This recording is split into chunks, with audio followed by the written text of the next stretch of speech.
Watoto wa Mungu Baba aliye hai, Bwana wetu Yesu Kristo apewe sifa. Bwana wetu Yesu Kristo azidi kupewa sifa sana sana sana. Ninamshukuru Mungu Baba yetu wa mbinguni na duniani kwa nafasi tena aliyotupa kwa ajili ya utukufu wa jina lake.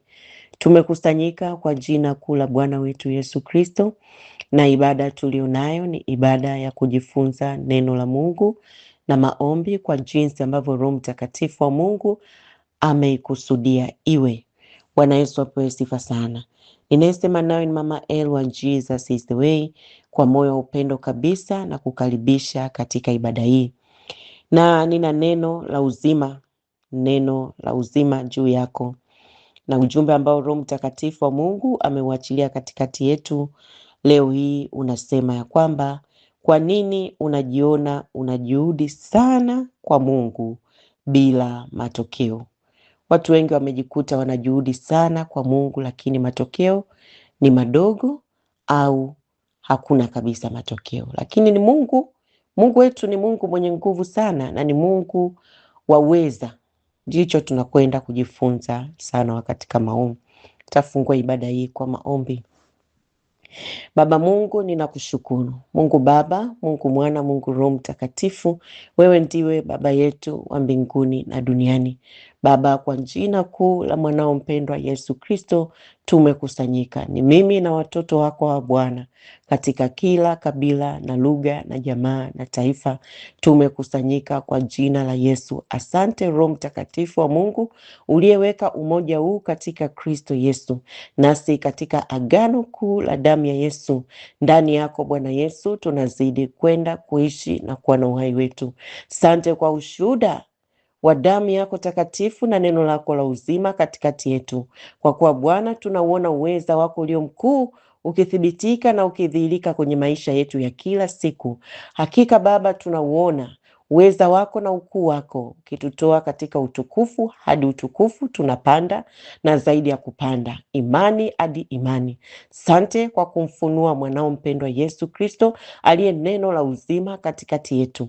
Sante Roho Bwana, ni nafasi nyingine tena hii Baba. Sante kwa kuwa wewe ndiwe Mungu unayesema na wanadamu tukaishi. Katika agano la damu yako Baba, nimekusanyika na watu wako wa Baba. Naingia kwenye kiti chako cha rehema na neema, nikiwa nimelibeba kanisa lako ili Bwana Yesu, katika jina la Yesu Kristo mwana wa Mungu aliye hai, kwa damu ile ya sadaka, damu yako ya agano jipya iliyomwagika kwa ajili yetu kwa ondoleo la dhambi. Baba, ninakusihi msamaha wa damu yako usipungue juu yangu wala juu ya watu wako wa Bwana. Msamaha wa damu yako Baba ukasafishe sasa nafsi zetu, mioyo yetu, roho zetu na maisha yetu yote katika jina la Yesu. Na damu yako agano jipya Baba, ninaichota sasa na kunyunyiza kwenye akili zetu, kwenye mioyo yetu, kwenye fahamu zetu, hata miili yetu, naimwagia damu ya Yesu na kuendelea kujiweka wakfu kwako Bwana Yesu, kwa damu yako agano jipya. Niseme nini Baba juu ya aya? Kwa maana uko pamoja na sisi, hakuna chochote kitakachokuwa juu yetu.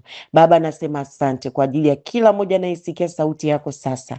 Roho Mtakatifu wa Mungu, nijalie kusema kama ulivyokusudia niseme. Umesema katika masikio yangu Bwana, kwa ajili ya utukufu wa jina lako umeweka neno lako katika kinywa changu nipate kulisema, katika jina la Yesu Kristo. Na wenye dhambi wakarejee kwako Bwana, na mwili wako Yesu ukakusanyike na kuwa mwili mmoja katika Kristo Yesu, na kila kiungo kikajitambue na kukaa sehemu yake na kuyafanya mapenzi yako, kwa kuwa wakati umekaribia. Sante Roho Mtakatifu wa Mungu unayeamsha mioyo yetu katika kumjua Bwana kila wakati, kila siku. Sante Roho Bwana kwa kumfunua Mungu Baba na Yesu Kristo mwanaye aliyemtuma kwetu. Sante Roho Mtakatifu, endelea kutuhudumia Bwana, ukalithibitishe neno lako ya kwamba ni la kwako, kama ulivyosema katika neno lako, kwa ishara na maajabu na miujiza, uponyaji ulioko kwenye neno lako likaponye watu wako Bwana,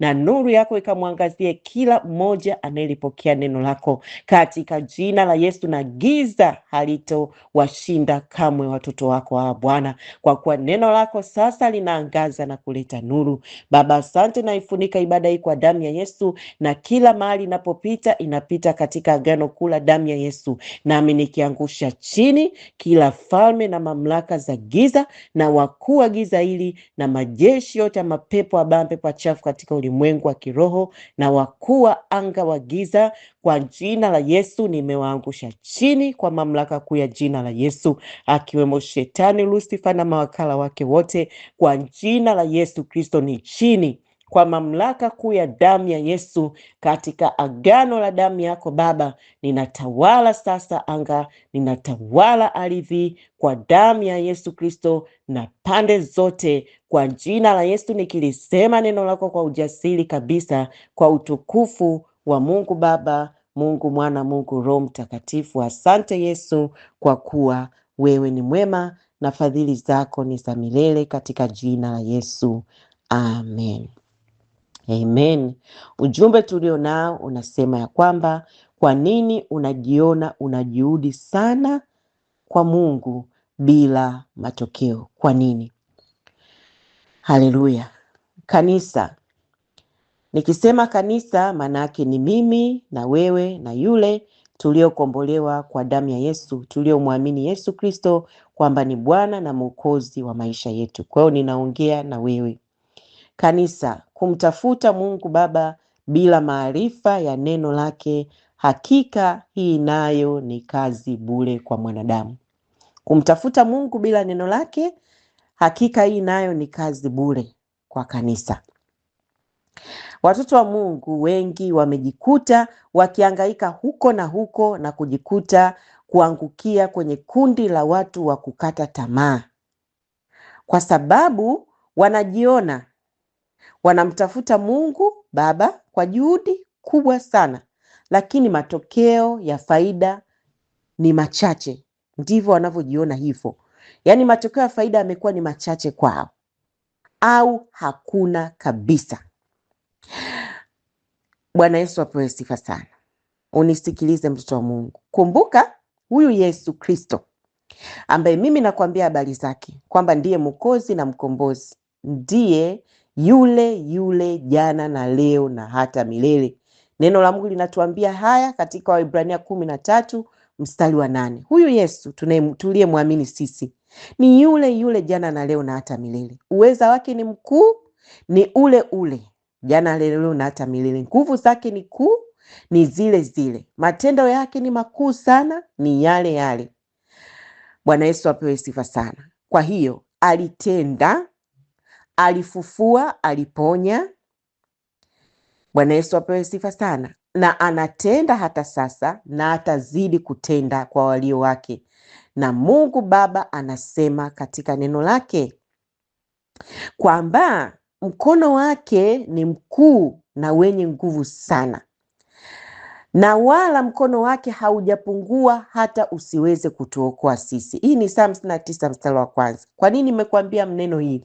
Kwamba ujue Yesu Kristo ni yule jana na leo na hata milele. Kwa hiyo wewe ukiona unafeli, ujue kabisa kuna shida mahali.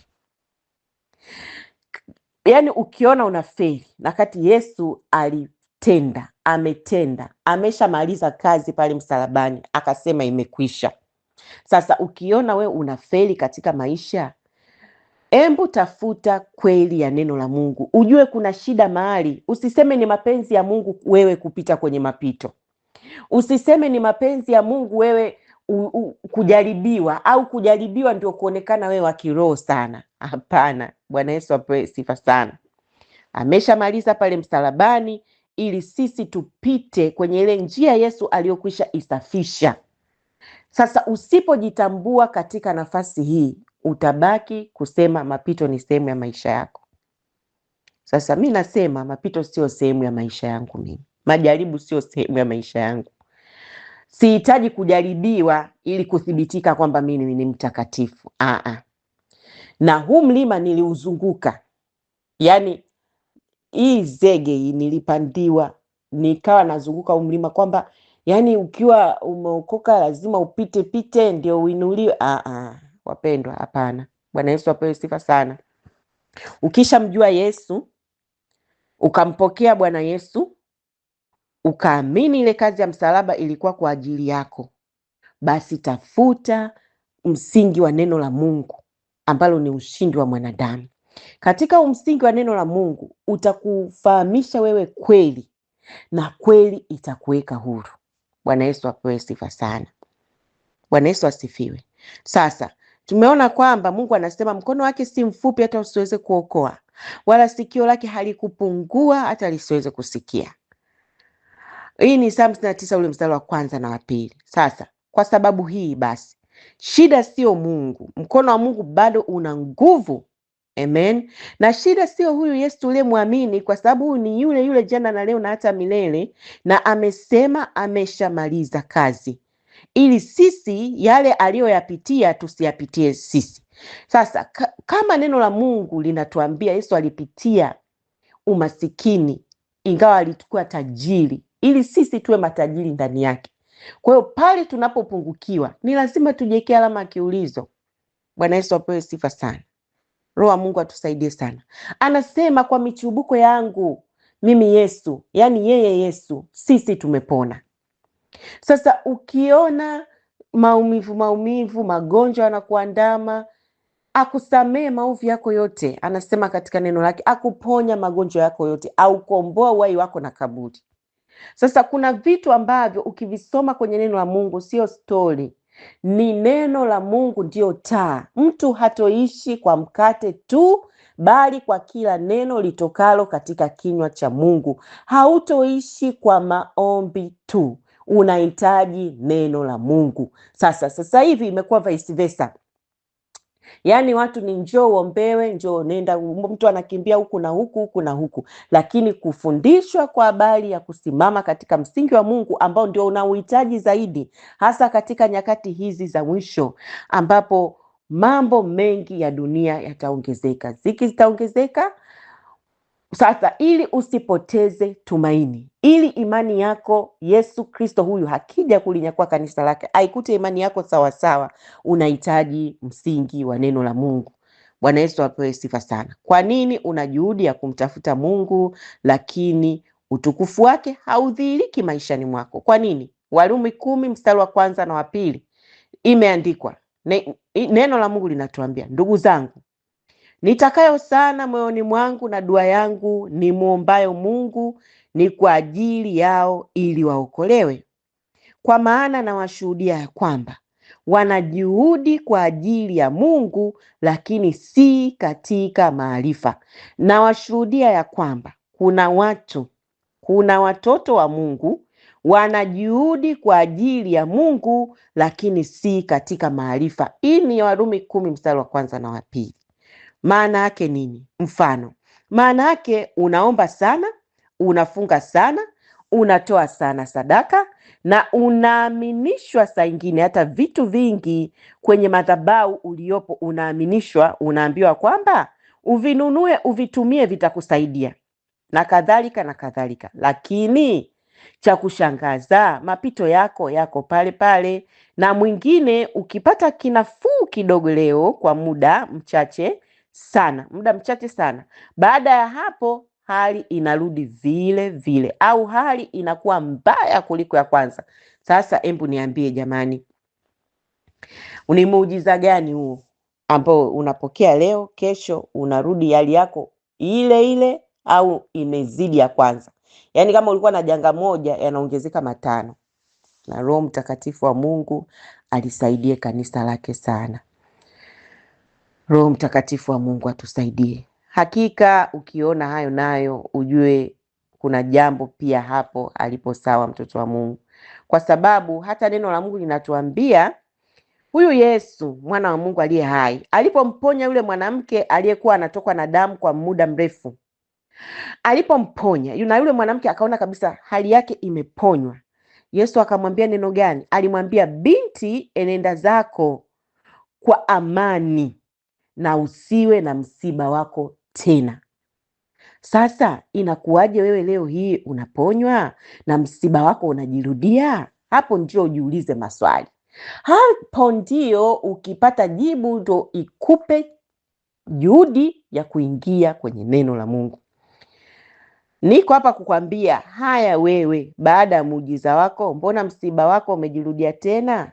Na huyu Yesu anasema, binti, enenda zako kwa amani, enenda zako kwa amani na usiwe na msiba wako tena.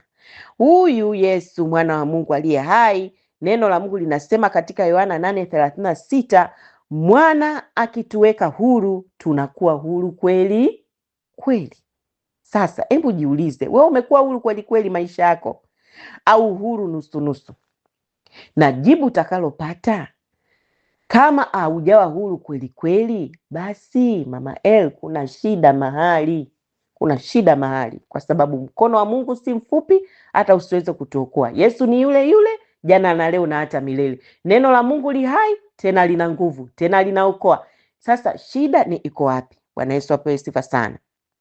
Shida ni kanisa kukataa kusimama kwenye msingi wa kweli wa neno la Mungu. Sikiliza mtoto wa Mungu, ukiona wewe unajiona unajuhudi sana kwa Mungu, lakini kila unavyozidi kujuhudika ndivyo uhusiano wako na Mungu Baba yako unazidi kupungua, ndivyo kiroho chako kinashuka, ndivyo imani yako inashuka, ndivyo linatoka janga hili linaingia hili, ndivyo unazidi kukata tamaa ya maisha.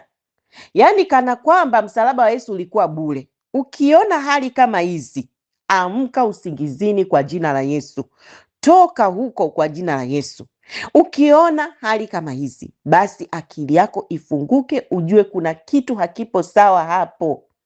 Ukiona mahusiano yako na Mungu yamepungua, alafu yameongezeka mahusiano yako na mwanadamu, yaani mahusiano yako na mtumishi wako ndio yameongezeka sana, alafu kwa Mungu mahusiano yamepungua. Muda mwingi wa kumtafuta Mungu haupo, lakini uwepo wa mtumishi wako ukiukosa, ndio moyo wako unahangaika. Alama ya kiulizo, alama ya kiulizo. Ni nyakati za mwisho. Kanisa, amka kwa jina la Yesu, amka. Bwana Yesu apewe sifa sana. Na hata pia mfano tunaona kumekuwa na tabia watoto wa Mungu kimbia huko na huko, kutafuta kuombewa, kutafuta miujiza ya haraka haraka. Lakini ukiangalia maisha ya hawa wanaokimbia hizo mbio, hayabadiliki maisha yao. Vilio haviishi, vita ndio usiseme. Yaani vita inapiganwa, vita isiyoisha. Vita gani visipoisha jamani? Bwana Yesu apewe sifa sana. Maombi gani Mungu asiyoweza kuyajibu? Hakuna. Hakuna. Na Roho wa Mungu atusaidie sana, neno hili lipate kutufungua. Hii yote ni kwa sababu watu hawataki kupata maarifa ya neno la Mungu, hawataki kukaa chini kujifunza, lakini hapo hapo wanataka wamuone Mungu katika maisha yao ya kila siku. Wapendwa, hili jambo ni jambo ambalo haliwezekani. Wapendwa, kwa nini? Kwa sababu neno la Mungu linasema hivi katika Hosea 4:6.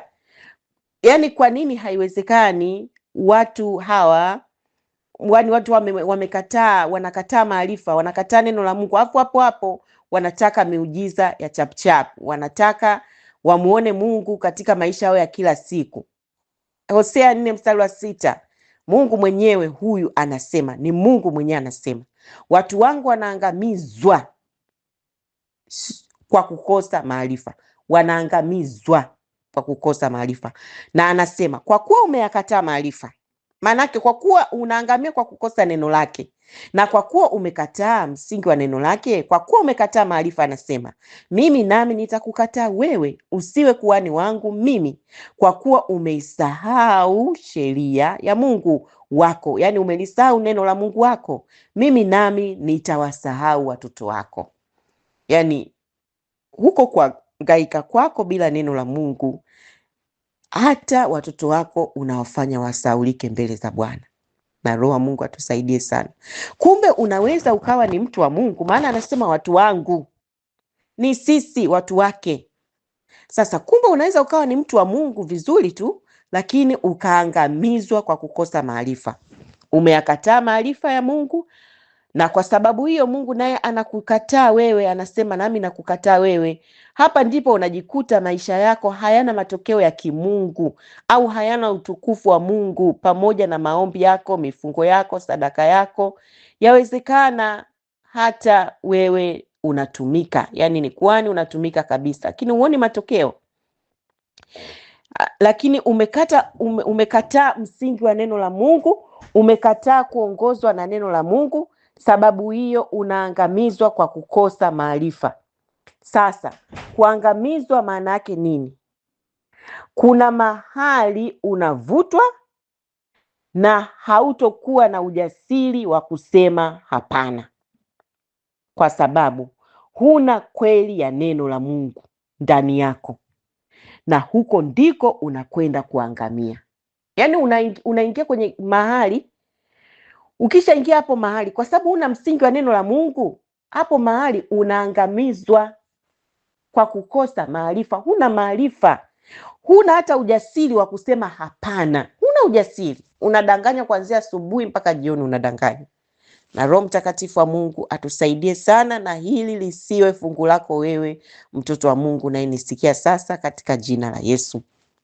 Sasa haya ndiyo maangamizo tunayoona sasa katika nyakati za mwisho. Badala ya madhabahu ikujenge kwenye msingi wa neno la Mungu lenye kukupa maarifa ya Yesu Kristo na ushindi wa damu yake tayari ambayo imekwisha mwagika kwa ajili yako, na uweza wa Mungu na nguvu zake katika Roho wake Mtakatifu. Badala madhabahu ikujenge katika msingi huu, badala yake madhabahu hiyo inakujenga kwenye msingi wa vitu, watu, mafanikio yasiyokuwa ya kimungu na mambo yanayofanana na hayo. Sasa hapa ndipo unajikuta unamtafuta Mungu Baba bila mafanikio, haonekani. Tena mbaya zaidi, unajipa moyo kwamba upo naye huyu Mungu, kumbe alishakuacha na wewe, yani wewe ulishamwacha na Mungu naye alishakuacha. Sasa Roho wa Mungu atusaidie sana. Mithali 1 mstari wa 24 mpaka ule wa 33 asema Bwana, kwa kuwa nimeita. Sikiliza kanisa la Bwana, sikiliza mtoto wa Mungu. Mungu anasema hivi, kwa kuwa nimeita, yani yeye ameita, nanyi mkakataa. Nimeunyoosha mkono wangu asiangalie mtu, bali mmebatilisha shauri langu, yani neno langu, wala hamkutaka maonyo yangu. Mimi nami nitacheka siku ya msiba wenu, nitadhihaki hofu yenu ifikapo, na msiba wenu ufikapo kama kisulisuli. Dhiki na taabu zitakapowafikia, ndipo watakaponiita, lakini sitaitika. Sasa umeona kwa nini unamuita Mungu unaona haitiki? Neno la Mungu linasema watanitafuta kwa bidii wasinione. Unaona, unamtafuta Mungu kwa bidii, haumuoni. Anasema kwa kuwa walichukia maarifa. Kwa kuwa umelichukia neno la Mungu, umejitenga na neno la Mungu, yani sijui nisemaje. Roho Mtakatifu nisaidie. Neno la Mungu linasema kwa kuwa walichukia maarifa, wala hawakuchagua kumcha Bwana, hawakukubali mashauri yangu, wakayadharau maonyo yangu. Ili neno linakufikia na maneno ya Mungu mengi yanakufikia, wewe unadharau maonyo ya Mungu, unadharau mashauri ya Mungu, unadharau kumcha Mungu, umechukia maarifa, umelichukia neno la Mungu. Sasa anasema na yeye huyu baba anasema, bali anasema nitacheka siku ya msiba wenu, nitadhihaki hofu yenu ifikapo, na msiba wenu ufikapo kama kisulisuli. Dhiki na taabu zitakapowafikia, ndipo atakaponiita, lakini sitaitika. Hapa ndipo mtu anafunga sijui 40 sijui 30 sijui ngapi. Una msingi wa neno la Mungu, huishi kwa mkate tu, bali kwa kila neno litokalo katika kinywa cha Mungu. Bwana Yesu apewe sifa sana. Sasa ugomvi wote huu na Baba Mungu, baba yako, ni wewe mtoto wake kukataa kuwa na msingi wa neno lako, wa neno lake, kukataa kutembea juu ya neno lake. Yaani wewe uko tayari kuongozwa na vitu na maneno ya watu, lakini sio neno la Mungu. Hata neno linapokufikia kukuonya haujali, na matokeo yake ndio hayo. Unamuita Mungu haitiki, hakuitikii. Unamtafuta kwa bidii, hataki kuonekana. Zaidi ya yote anasema anadhihaki na kucheka mapito yako. Sasa mstari wa 31 katika hii mithali anaendelea kusema, anasema, kwa hiyo watakula matunda ya njia zao, watashiba mashauri yao wenyewe, maana kurudi nyuma kwao wajinga kutawaua. Mstari wa 32, na kufanikiwa kwao wapumbavu kutawaangamiza. Ndio hayo nakwambia, unafanikiwa leo lakini kesho majanga yanazidi. Umeendea miujiza chapchapu, umefanikiwa miujiza sijui ya kupatikana kwa kukanyaga maji, kuuziwa maji, kufanya nini. Sasa anasema na kufanikiwa kwao wapumbavu kutawaangamiza. Na neno la Mungu linasema katika hii mstari wa 33, bali kila anisikilizaye atakaa salama. Yani kila msikilizaye Bwana, amsikilizaye Mungu atakaa salama, atatulia bila kuogopa mabaya. Kwa hiyo tutakao kaa salama ni sisi tunaomsikiliza Bwana. Bali kila anisikilizaye atakaa salama, atatulia bila kuogopa mabaya. Lakini kufanikiwa kwa wapumbavu kutawaangamiza. Sasa huyu anayemsikiliza Mungu, mafanikio yake yanakuwa ni mafanikio ya amani, ni mafanikio maendelevu, kwa sababu tunatoka utukufu hadi utukufu. Yaani waliokuona mwaka jana, mwaka huu uko juu zaidi. Amen. Haleluya. Ulikuwa na nyumba moja, wanakuona na 2.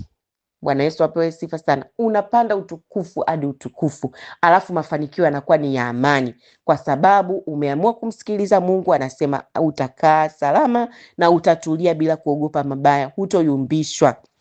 Mtoto wa Mungu, kuna mafanikio hayatoki kwa Mungu wa mbinguni, na mafanikio haya yanaangamiza. Basi chagua kumsikiliza Mungu, kae salama, utulie, ufanikiwe bila kuogopa mabaya.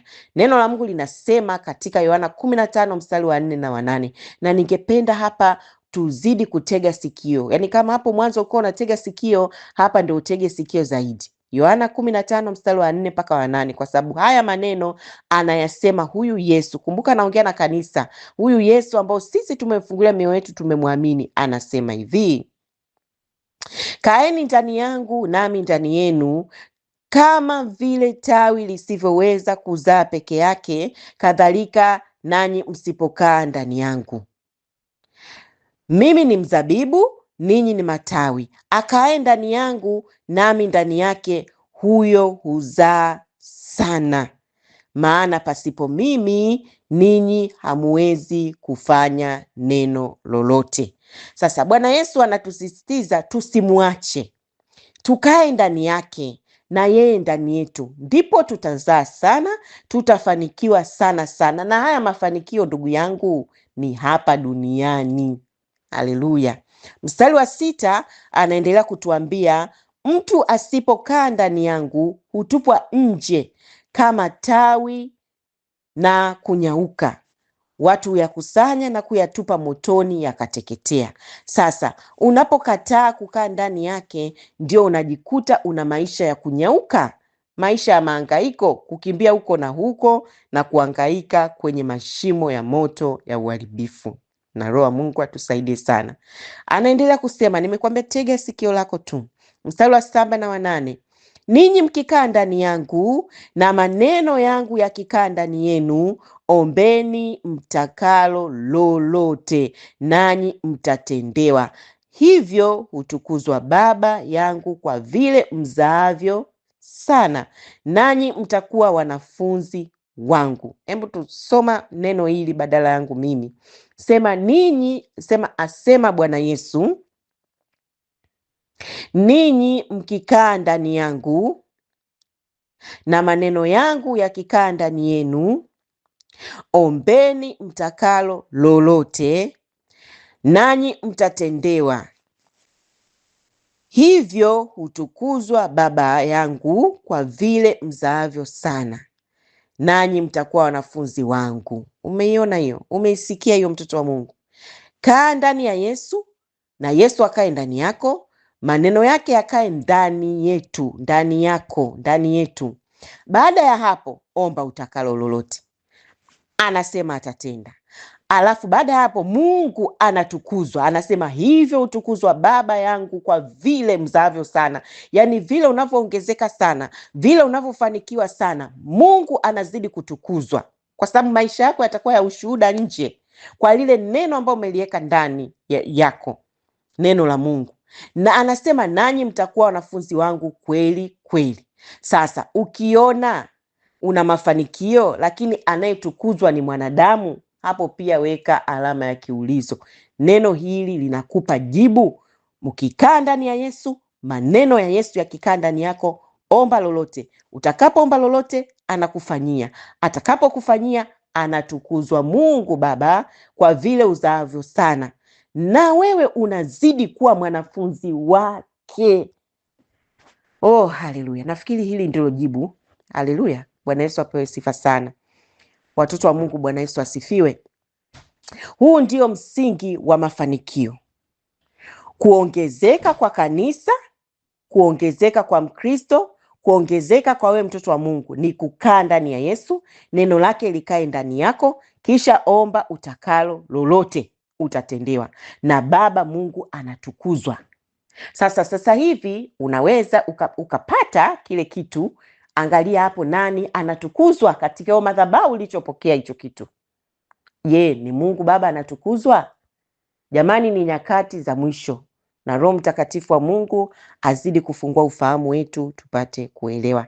Sasa unisikilize mtoto wa Mungu, na kwenda kumaliza kwa kuwa tumeshapata jibu. Madhabahu yoyote hapa duniani ya Kikristo, haijalishi ina jina dogo hiyo madhabahu au haijalishi ina jina kubwa kiasi gani, kama madhabahu hii isipokuwekea msingi huu wa haya maneno aliyoyasema Yesu hapo, na hii madhabahu ikaanza kusimama na kukufundisha kwamba kuna njia nyingine ya kufanikiwa, kuongezeka kimungu aliye hai, Mungu katika Kristo Yesu, huo nao ni uongo. Hakika njia ni hii ambayo tumeona hapa, na jibu ni hili ambalo tumelipata hapa, na Roho Mtakatifu wa Mungu atusaidie sana. Haleluya, akusaidie uzidi kuifahamu kweli, na kweli izidi kukuweka huru. Takwenda kumshukuru Mungu. Baba Yesu, nasema asante. Asante kwa neno lako la uzima ambalo limekuja kutuokoa. Hata sasa Bwana umetenda makuu. Nami Baba nasema asante kwa nafasi hii katika agano kuu la damu ya Yesu. Baba, ninaomba watoto wao waliolisikia neno lako, na neno lako limewaweka huru sasa, na kama ulivyosema tumekuwa huru kweli kweli. Mbegu hii ya neno hili ninalifunika kwa damu yako takatifu, ikakuzalie Mungu matunda kwa jina la Yesu Kristo, na jina lako Yesu lizidi kusifiwa sana na kutukuzwa milele na milele. Baba, katika jina la Yesu nafunika neno hili kwa damu ya Yesu kwenye mioyo ya watoto wako, kwenye fahamu zao na fikra zao, kwa jina la Yesu Kristo mwana wa Mungu aliye hai. Hakuna atakayelinyakua katika mioyo yao. Baba, nasema asante. Katika agano la damu ya Yesu ninatamka msamaha wa damu ya Yesu na uponyaji kwa kila aliye dhaifu, kila aliye mgonjwa, katika jina la Yesu Kristo mwana wa Mungu aliye hai, akapate afya sasa. Uzima wa damu ya Yesu na neno la Mungu la uzima likazidi kupenya kwenye mifupa yako na mwili wako na nyama zako, kwa jina la Yesu Kristo. Uponyaji wa neno la Mungu uko ndani yako sasa, na jina la Yesu Kristo lililopita majina yote limekuokoa sasa. Asante Yesu. Roho wa Mungu, asante kwa kuwa nguvu zako na uweza wako zinazidi kulithibitisha neno lako kwa ishara na maajabu na miujiza katika jina la Yesu. Asante Baba kwa kusema nasi kama Baba asemavyo na watoto wake. Asante kwa kutuonya Bwana. Basi Baba, tupe mioyo ya unyenyekevu ya kuonyeka usiku na mchana, tukusikie wewe Mungu wa pekee wa kweli, na Yesu Kristo uliyemtuma kwetu kwa uweza wa Roho wako Mtakatifu. Baba, asante. Jina la Yesu lihimidiwe katika jina la Yesu. Amen. Mungu akubariki sana, na Mungu Baba akupa kibali. Karibu tujifunze neno la Mungu kupitia namba hizi: +255 718293144, na namba nyingine ni +255 769145925. Damu Yesu ikufunike. Amen.